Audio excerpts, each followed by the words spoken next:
Lord. கர்த்தருடைய நாமம் மகிமைப்படுவதாக. ஆண்டவரும் அன்பு இரட்சகருமாய் இருக்கிற இயேசு கிறிஸ்துவின் நாமத்தினாலே இந்த காலை நேரத்திலே உங்கள் யாவரையும் வாழ்த்தி வரவேற்கிறோம். ஆண்டவர் தாமே நம்மோடு இருந்து இந்த நாளில் பெரிய காரியங்களை அவர் செய்வாராக. ஒவ்வொரு நாளும் அவர் சமூகத்தை நாம் பார்த்து கொண்டே இருக்கிறோம்.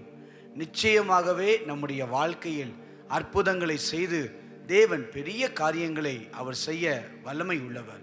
இந்த காலை நேரத்திலும் கர்த்தருடைய வார்த்தையை நாம் தியானிப்பதற்கு முன்பதாக ஒரு பாடலை பாடி தேவ நாமத்தை மகிமைப்படுத்தி நாம் கடந்து போவோம்.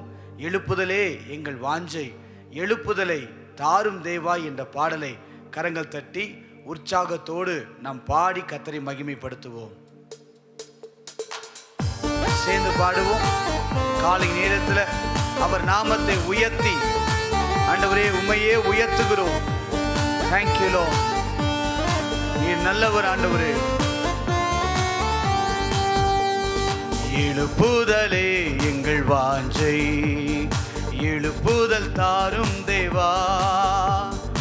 எழுப்புதலே எங்கள் வாஞ்சை, எழுப்புதல் தாரும் தேவா. எழுப்புதலே எங்கள் வாஞ்சை, எழுப்புதல் தாரும் தேவா. எழுப்புதலே எங்கள் வாஞ்சை, ஆமென். எழுப்புதல் தாரும் தேவா. சொல்லமா? பரிசுத்த ஆவியின் எழுப்புதல் பரவட்டும் எங்கள் தேசத்தில். எழுப்புதலே எங்கள் வாஞ்சை, எழுப்புதல் தாரும் தேவா. எழுப்புதலே எங்கள் வாஞ்சை, எழுப்புதல் தாரும் தேவா. அந்தகார இருள் முற்றும் அகலவே ஆவியின் மழையை ஊற்றுவே. அந்தகார இருள் முற்றும் அகலவே ஆவியின் மழையை ஊற்றுமே. அனலாய் கொழுந்து விட்டெறிய அக்கினியால் என்னை நிரப்பும். அனலாய் கொழுந்து விட்டெறிய அக்கினியால் என்னை நிரப்பும். எழுப்புதலே எங்கள் வாஞ்சை, எழுப்புதல், எழுப்புதல் தாரும் தேவா. எழுப்புதலே எங்கள் வாஞ்சை, எழுப்புதல் தாரும் தேவா. இந்தியாவின் எல்லைகள் எங்கிலும் இயேசுவின் ரத்தம் பூசப்படட்டுமே. இந்தியாவின் எல்லைகள் எங்கிலும் இயேசுவின் ரத்தம் பூசப்படட்டும். சொல்லுங்க. இயேசுவே ஆண்டவர் என்ற முழக்கம் இன்றே தொனிக்க செய்யும். இயேசுவே ஆண்டவர் என்ற முழக்கம் இன்றே தொனிக்க செய்யும். எழுப்புதலே, எழுப்புதலே எங்கள் வாஞ்சை, எழுப்புதல் தாரும் தேவா. எழுப்புதலே எங்கள் வாஞ்சை, எழுப்புதல் தாரும் தேவா. எங்கள் தேசத்தை அழிக்க வேண்டாம், நாங்கள் திறப்பினில் நிற்கிறோம். எங்கள் தேசத்தை அழிக்க வேண்டாம், நாங்கள் திறப்பினில் நிற்கிறோம்.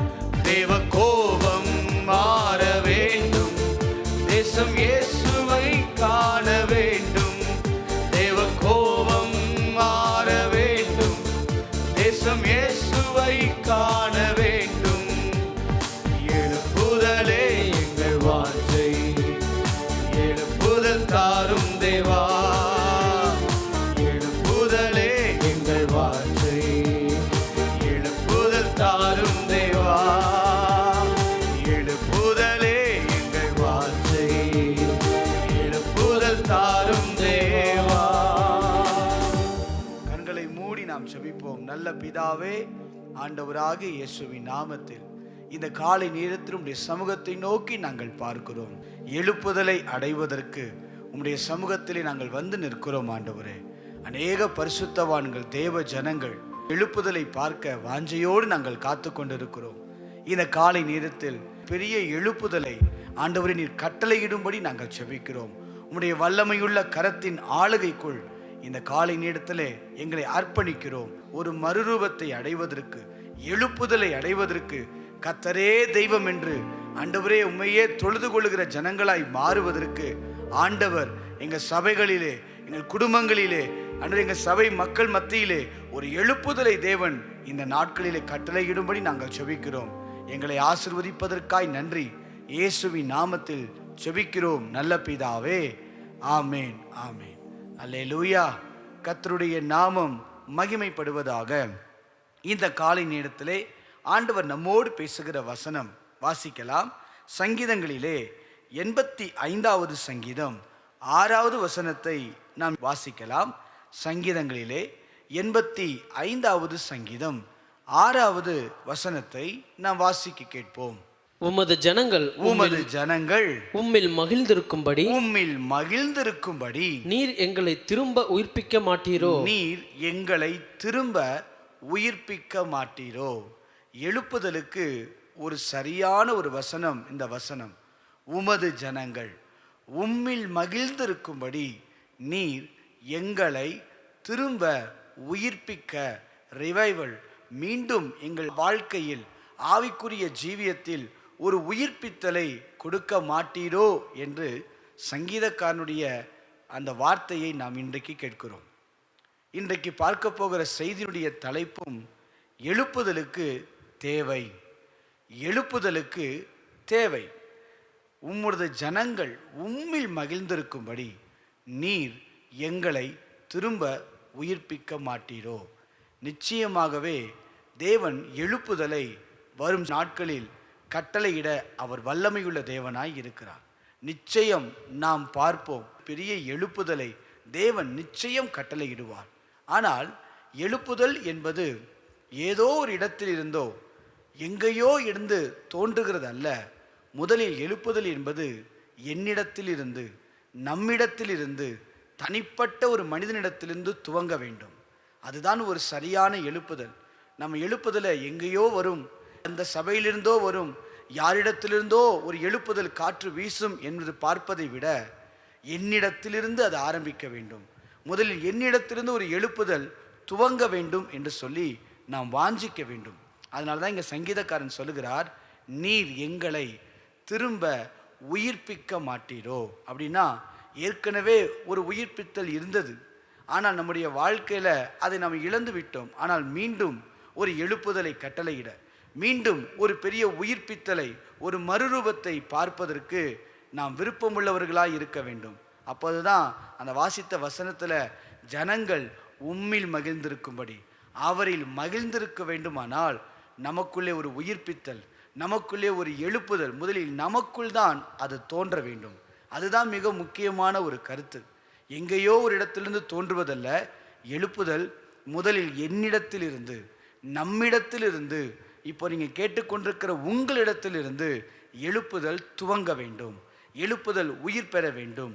அப்படி உயிர் பெறுமானால் நிச்சயமாய் சீக்கிரத்தில் ஒரு பெரிய எழுப்புதலை நாம் பார்க்க தேவன் நமக்கு அனுக்கிரகம் செய்வார்.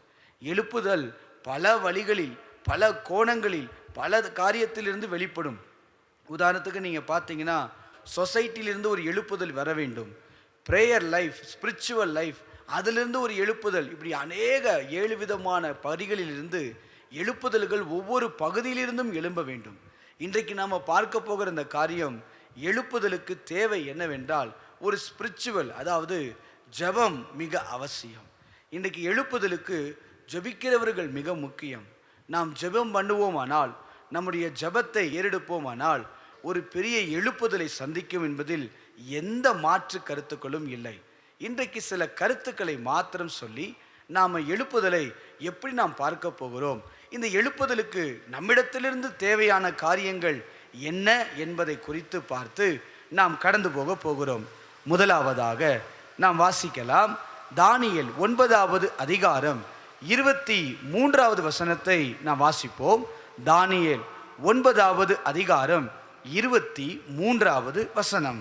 நீ மிகவும் பிரியமானவன். நீ மிகவும் பிரியமானவன். ஆதலால் நீ வேண்டிக் கொள்ள தொடங்கின போதே, பாருங்க, நீ வேண்டிக் கொள்ள தொடங்கின போதே கட்டளை வெளிப்பட்டது. நான் அதை அறிவிக்க வந்தேன். இப்போதும் சொல்லுகிற வார்த்தையை நீ கவனித்து கேட்டு தரிசனத்தை அறிந்து கொள். முதலில் எழுப்புதலுக்கு தேவை பரிசுத்தமாய் வாழ்ந்து ஜெபிக்கிறவர்கள் தேவை. யோசித்து பாருங்க, இங்க தானியேல் தன்னுடைய ஜனங்களுடைய விடுதலைக்காக தேவ சமூகத்தில் 21 நாட்கள் ஜெபிக்கிறார். அங்க வேதம் சொல்லுகிறது, நீ வேண்டிக் கொள்ள தொடங்கின போதே கட்டளை வெளிப்பட்டது. ஒரு பெரிய எழுப்புதலுக்காக நாம் ஜெபித்து கொண்டிருக்கிறோம். அந்த ஜெபத்தை கேட்க வேண்டும். எழுப்புதலை தேவன் கட்டளையிட வேண்டுமானால் முதலில் நமக்குள்ள ஒரு பரிசுத்தமான ஒரு வாழ்க்கை அவசியம். பரிசுத்தமாய் வாழ்ந்து ஜெபிக்கும் போது நிச்சயமாய் தேவன் அற்புதங்களை செய்வார். தானியேலுடைய வாழ்க்கை உங்களுக்கு தெரியும்.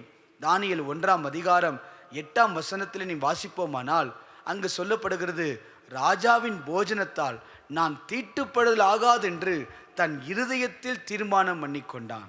அப்ப தானியேல் தன்னை தீட்டுப்படக்கூடாதபடி ஒரு பரிசுத்தமான வாழ்க்கை வாழ வேண்டும் என்று சொல்லி தன் இருதயத்திலே தீர்மானம் செய்து கொண்ட ஒரு மனிதன்.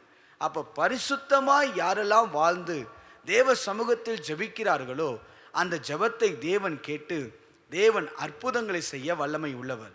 எழுப்புதலுக்கு முதலில் தேவை எது? பரிசுத்தமாய் வாழ்ந்து ஜெபிக்கிறவர்கள் தேவை. பரிசுத்தமாய் நாம் வாழ்ந்து ஜெபிக்க வேண்டும். தேவன் விரும்புகிற காரியம் பரிசுத்தம். நீ எனக்கு பிரியமானவன் என்று ஆண்டவர் தானியேலை பார்த்து சொன்னதுக்கு காரணம் என்ன?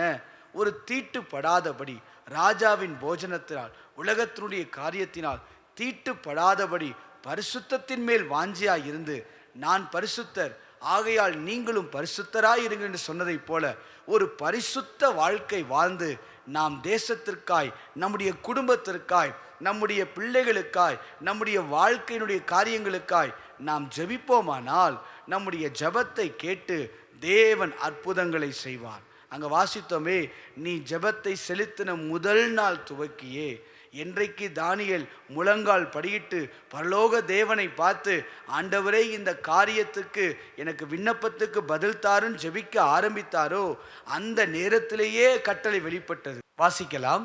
மல்கியா 2ஆவது அதிகாரம் 11ஆவது வசனத்தை நீங்கள் வாசித்து பார்ப்பீர்களே ஆனால் அங்கு வசனம் இப்படியாக சொல்லுகிறது, கர்த்தர் சிநேகிக்கிற பரிசுத்தம் என்று சொல்லி.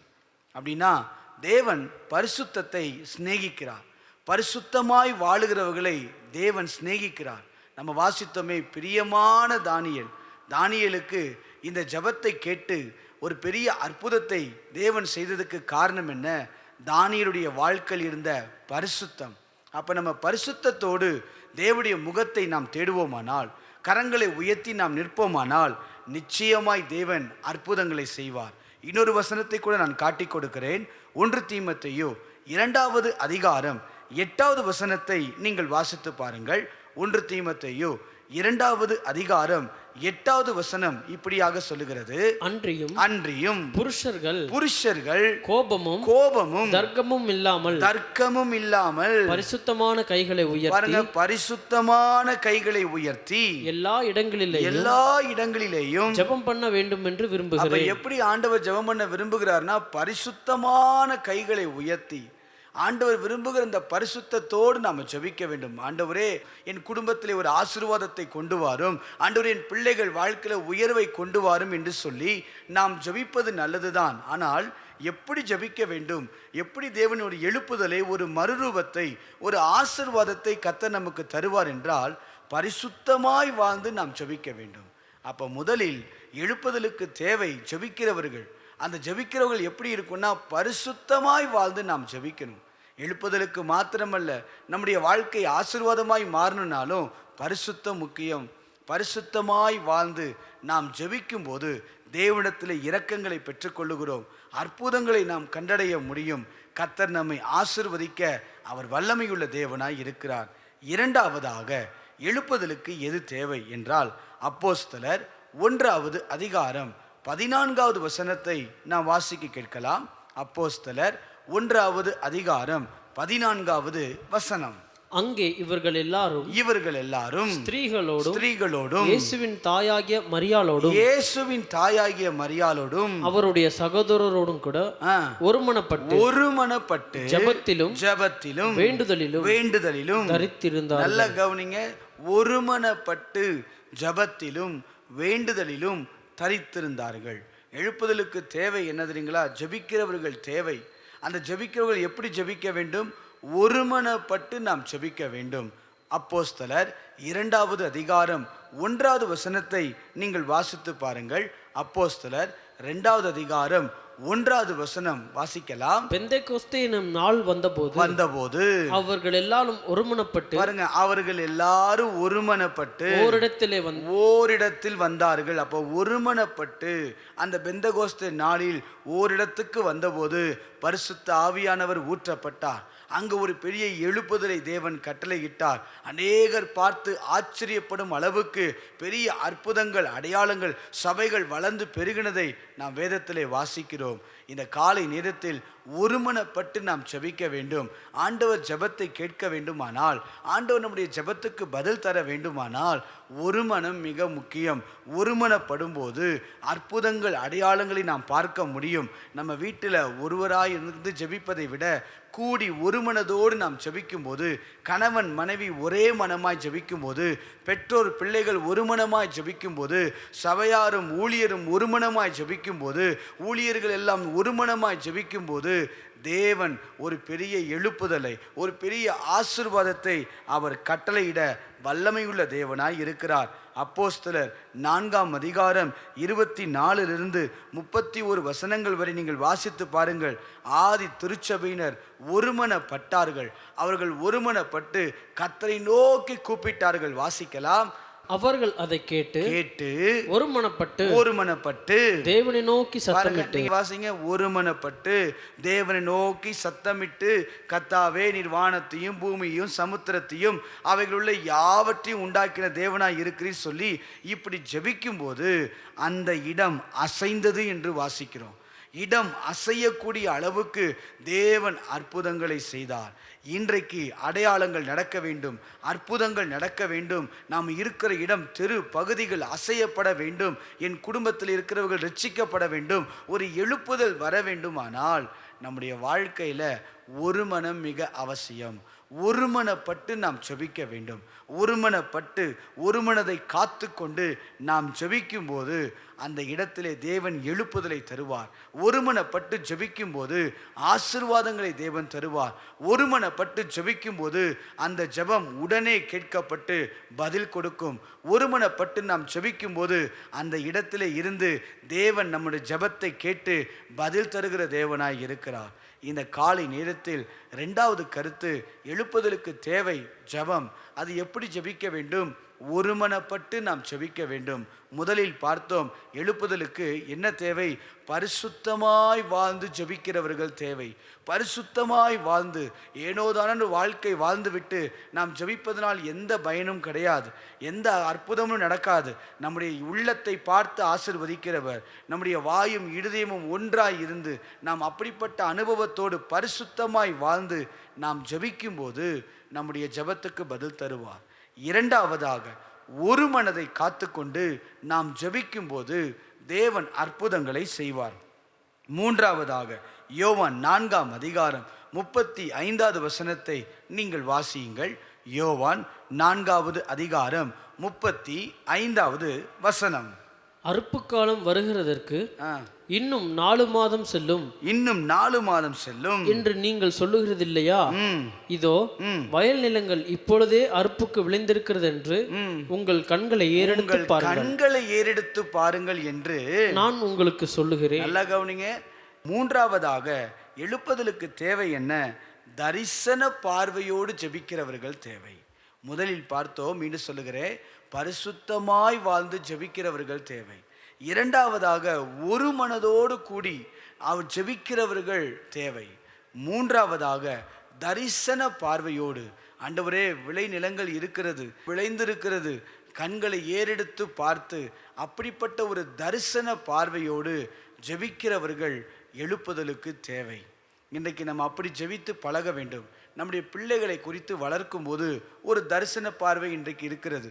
ஸ்கூலில் சேர்க்கும் போதே என் பிள்ளை இப்படி தான் படிக்கணும். இன்னும் சொல்லப்போனால் பிள்ளைகளோடு பேசும்போது நீ டாக்டர் ஆவியா, நீ இன்ஜினியர் ஆவியா, இப்படியெல்லாம் பிள்ளைகளை பற்றி பெற்றோருக்கும் மற்ற காரியங்களுக்கும் தரிசனத்தோடு நம்ம வளர்க்குறோம். ஆனால் நம்முடைய எழுப்புதலை குறித்து தரிசன பார்வையோடு நாம் ஜெபிக்க வேண்டும். அப்படிப்பட்டவர்கள் தான் இன்றைக்கு தேவை. ஆண்டவர் அப்படிப்பட்ட ஜெபத்தை தேவன் பிரியமுள்ளவராய் இருக்கிறார். அப்படி ஜெபிக்கும் போது அந்த ஜெபத்துக்கு வல்லமை உண்டு. அப்படி தரிசன பார்வையோடு ஆண்டோடைய உள்ளத்தை புரிந்து ஆண்டோடைய ஏக்கத்தை புரிந்து ஒரு தரிசன பார்வையோடு தூரமாய் கண்களை ஏறெடுத்து பார்க்கிற அனுபவம் வேண்டும். நீங்கள் வேதத்தில் வாசித்து பார்த்தீங்கன்னா ஆபிரகாம் சில கண்களை ஏறெடுத்து பார்ப்பா, நீ பார்க்க இடமெல்லாம் நான் உனக்கு தருவேன். அதே போல் கண்களை ஏறெடுத்து பார்த்து நம்முடைய தெருவை பார்க்க வேண்டும். நம்முடைய சபையை கண்களை ஏறெடுத்து என் சபை அவ்வளோ தூரம் வளர்ச்சி பெற வேண்டும்.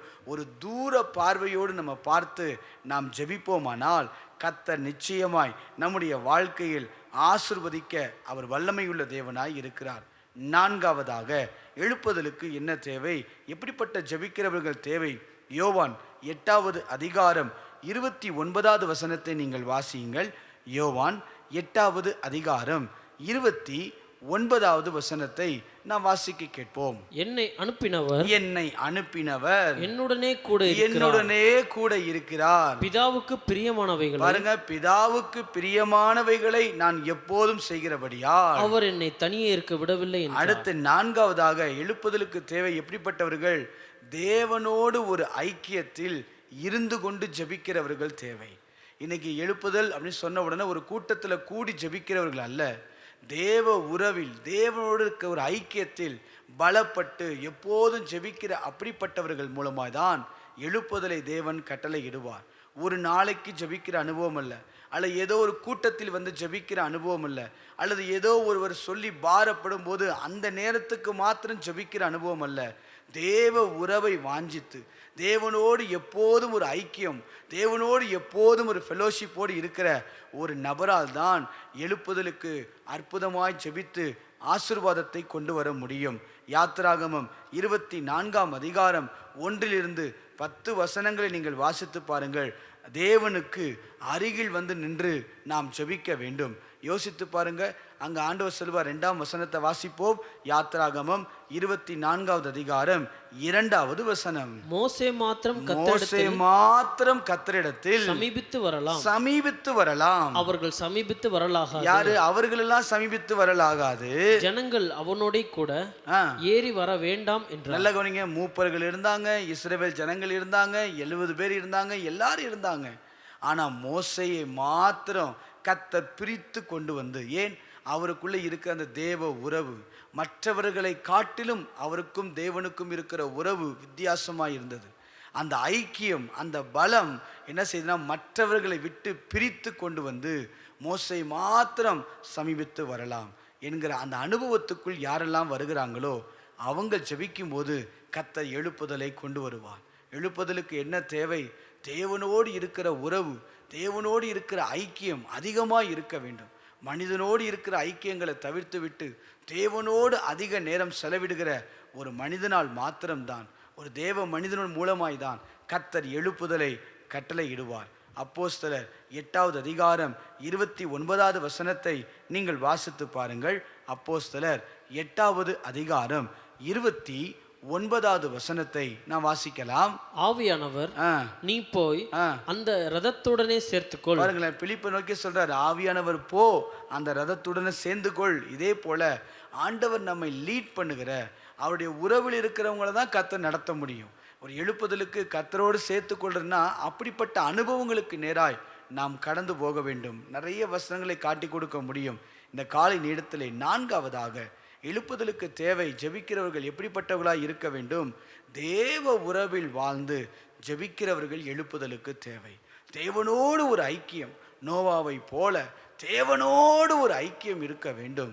ஏனோக்கை போல தேவனோடு ஒரு ஐக்கியம் இருக்க வேண்டும். யோசித்து பாருங்க, அத்தனை கோடி ஜனங்கள் மத்தியில் எவ்வளவு பேர் இருந்தாங்கன்னு தெரியாது.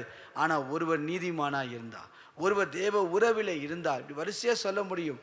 தேவனோடு இருக்கிற ஒரு ஐக்கியம் யாருக்கெல்லாம் இருக்குதோ அவங்களை கொண்டு கர்த்தர் பெரிய காரியங்களை அவர் செய்ய வல்லமையுள்ளவராய் இருக்கிறார்.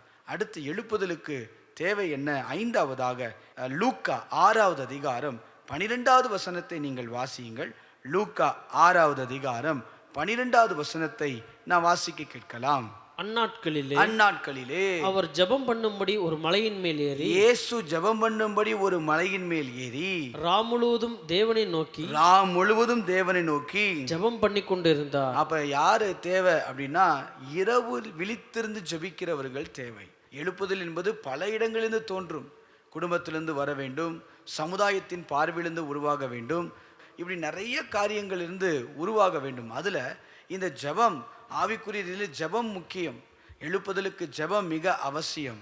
அதில் ஜெபிக்கிறவர்கள் எப்படி இருக்கணும் அப்படின்னு சொன்னால், நம்ம 5வது பாற்றோம் என்ன காரணம்? இரவில் விழித்து ஜெபிக்கிறவர்கள் தேவை. இவர்கள் தான் தேசத்தில் எழுப்புதலுக்கு காரணமாக இருப்பார்கள். இன்றைக்கு இரவு ஜெபம் என்பது குறைந்து விட்டது. இரவிலே விழித்து தேவ சமூகத்தில் நின்று ஜெபிக்கிற அனுபவம் நம்முடைய இயேசு நமக்கு முன்மாதிரியை வைத்து சென்றிருக்கிறார். அவர் இரவு முழுவதும் ஜெபம் பண்ணி கொண்டிருந்தார். அப்படிப்பட்ட அனுபவம் நமக்குள் கடந்து வர வேண்டும். ஏசாயா 62வது அதிகாரம் 6வது வசனத்தை நீங்கள் வாசியுங்கள்.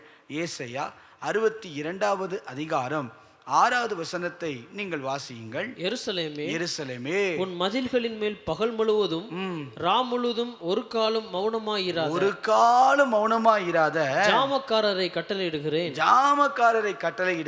கர்த்தரை பிரஸ்தாபம் பண்ணுகிறவர்களே, நீங்கள் அமெரிக்கையா இருக்கலாகாது. நல்லா கவனிங்க. ராம் முழுவதும் பகல் முழுவதும் மௌனமாயிராத ஜாமக்காரரை கட்டளையிடுகிறேன். அப்ப இரவு முழுவதும் தேவனை நோக்கி விண்ணப்பம் பண்ணுகிற, தேவனை நோக்கி தேசத்துக்காய், குடும்பத்துக்காய், காரியங்களுக்காய் கதறி செபிக்கிறவர்கள் தான் இன்றைக்கு எழுப்புதலுக்கு தேவனுக்கு தேவை.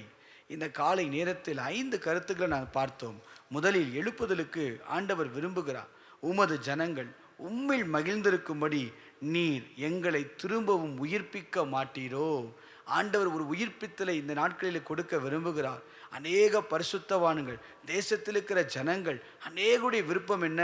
என் தேசம் எழுப்புதலை காண வேண்டும், அந்த எழுப்புதலில் நானும் பங்கு கொள்ள வேண்டும். நம்முடைய பிள்ளைகள், நம்முடைய குடும்பம், நம்முடைய சபை, நம்முடைய பரிசுத்தவான்கள் எல்லாரும் எழுப்புதலை வாஞ்சையோடு எதிர்பார்த்து கொண்டு இருக்கிறோம். இந்த நேரத்தில் யார் எழுப்புதலுக்கு தேவை? ஜெபிக்கிறவர்கள். அதில் எப்படி ஜெபிக்க வேண்டும்? 1, பரிசுத்தமாய் வாழ்ந்து ஜெபிக்கிறவர்கள் எழுப்புதலுக்கு அவசியம். 2வது, ஒரு மனதோடு கூடி ஜெபிக்கிறவர்கள் எழுப்புதலுக்கு தேவை. 3வது, தரிசன பார்வையோடு நாம் ஜெபிக்க வேண்டும். தூரத்தில் பார்த்து, கண்களை ஏறெடுத்து பார்த்து ஜெபிக்கிறவர்கள் எழுப்புதலுக்கு தேவை. அடுத்து, தேவ உறவில் ஐக்கியத்தில் வாழ்ந்து ஜெபிக்கிற ஒரு அனுபவம் எழுப்புதலுக்கு தேவை. 5வது பார்த்தோம், இரவில் விழித்து ஜெபிக்கிறவர்கள் தேவை. இரவிலே விழித்திருந்து நாம் ஜெபிக்க வேண்டும். அநேக கருத்துக்கள் இருந்தாலும் உபவாசித்து ஜெபிக்க வேண்டும், கண்ணீரோடு நாம் ஜெபிக்க வேண்டும். இப்படி அநேக கருத்துக்கள் உண்டு. இப்படியெல்லாம் நாம் ஜெபிப்போமானால் எழுப்புதலை காணும். எந்த மாற்றமும் இல்லை. இந்த காலை நேரத்தில் யாரெல்லாம் நீங்கள் விரும்புகிறீங்களோ இன்னைக்கு கரங்களை உயர்த்தி சொல்லுங்க, நான் இப்படி ஜெபிக்க விரும்புகிறேன் ஆண்டவரே. என் நாட்களிலேயே எழுப்புதலை நாங்கள் பார்க்க வேண்டும். அந்த எழுப்புதல் எங்கள் தேசம் முழுவதும் இருக்கணும். சபைக்கு ஜனங்கள் கொண்டு வர வேண்டும். தேவன பெரிய பெரிய அற்புதங்கள், அடையாளங்கள் ஆதி அப்போஸ்தலர் நாட்களில் அப்படிப்பட்ட மகிமையான காரியங்கள்லாம் நாங்கள் பார்க்கணும்னு நம்புகிறவங்க, விரும்புகிறவர்கள் நீங்கள் இப்படியெல்லாம் ஜெபிப்பீங்களே ஆனால் கர்த்தர் எழுப்புதலை நிச்சயமாய் தருவார். கண்களை மூடி நாம் ஜெபிக்கலாம். உள்ளத்தின் ஆழத்திலிருந்து ஆண்டவரே எழுப்புதலை எங்களுக்கு தாரும் என்று சொல்லி உள்ளத்தின் ஆழத்திலிருந்து இந்த காலை நேரத்தில் அநேக பரிசுத்தவான்களுடைய வாஞ்சை, அநேக தேவ ஜனங்களுடைய ஜெபம் நமக்கு எதிர்பார்த்து கொண்டே இருக்கிறோம். ஆண்டவரே, இத்தனை போராட்டங்கள், பிரச்சனைகள் மத்தியிலும் ஒரு பெரிய எழுப்புதலை சந்திக்குமானால் ஆண்டவரே பெரிய மறுரூபத்தை அடையும். ஆண்டவரே, ஆண்டவரே, இந்த காலை நேரத்தில் நாங்களும் இந்த எழுப்புதலுக்கு ஜெபிப்பதற்கு கர்த்தர் எங்களுக்கு கிருபை செய்வீராக. பரிசுத்தமாய் வாழ்ந்து ஜெபிக்க கிருபை தாரும். இது எழுப்புதலுக்கு மாத்திரமல்ல, உங்கள் தேவை சந்திக்கப்பட வேண்டுமா? இன்றைக்கு உங்கள் ஜெபம் கேட்கப்பட வேண்டுமா? இந்த காலை நேரத்தில் ஒரு அற்புதத்தை நீங்கள் பார்க்க வேண்டுமானாலும் சரி, பரிசுத்தமாய் வாழ்ந்து ஜெபிக்க வேண்டும். அடுத்து ஒரு மனதோடு நீங்கள் ஜெபிக்க வேண்டும்.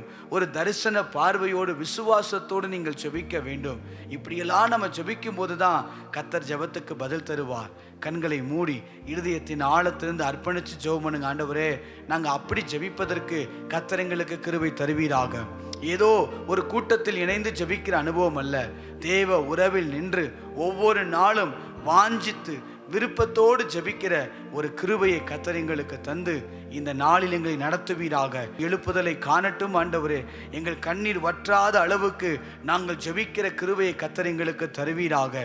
கண்களை மூடி இருதயத்தின் ஆழத்திலும் சொல்லுங்க, ஆண்டவரே, எங்களுக்கு ஜெப பாரத்தை தாரும்.